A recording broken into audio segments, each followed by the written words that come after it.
If I asked you to imagine a movie talking about how people coped with the aftermath of the 2011 Japanese tsunami tragedy, you probably imagine something heavy and bleak and kind of a bit depressing, right? Now, what if I told you that that movie was animated? It was absolutely filthy. It had a talking frog and a genie hotel owner and a story about ringing a bell while fucking to keep a bear away. Welcome to Blind Willow, Sleeping Woman, a French, Dutch, Canadian, and Luxembourgish co-production set in Tokyo and directed by Pierre Folds.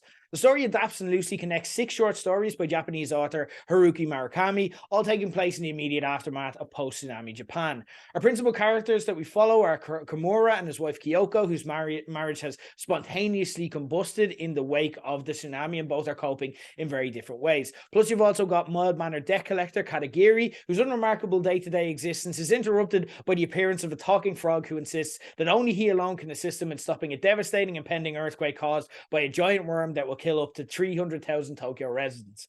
The animation in this is absolutely beautiful. It's almost dreamlike, with people in the background of the story, faceless, a bit ghost-like, to be honest, implying that there's a world that our characters have become completely disconnected from.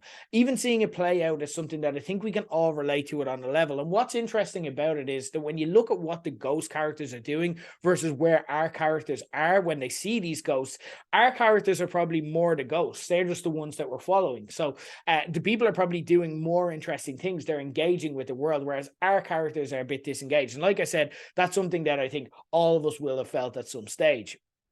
However, as drab and dull as you may imagine that, and again, that probably sounds a bit heavy, actually the movie is really colorful. It's really wondrous too. It's always choosing to focus on the positive and what could be, while also acknowledging the tedium and of what is sometimes when we get stuck in a rut. Even if an exciting world, like I said, is right there, while also remaining just a bit out of reach.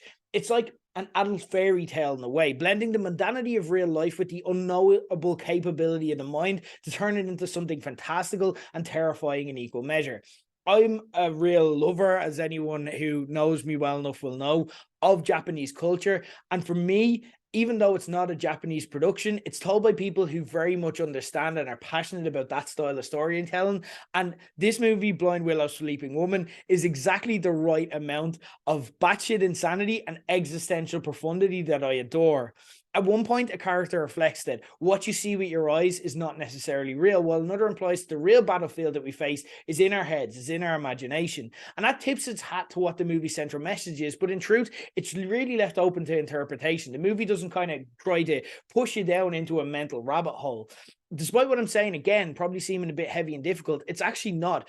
It's gentle, it's charming. Throughout the cinema I watched it in, they regularly broke out in laughter throughout. Although what was I found interesting about that was sometimes there were things that were funny that I found funny, and you know the way sometimes you'll find something funny and you'll acknowledge it's funny mentally, but you won't actually laugh. Whereas someone else is breaking out in belly laughs. Whereas similarly, then I find myself breaking out in belly laughs and relating hard to something else. So it's not we weren't laughing in unison, but we were picking out parts that related to us and that we identified a lot. But again, that laughter was just a consistent theme of the movie.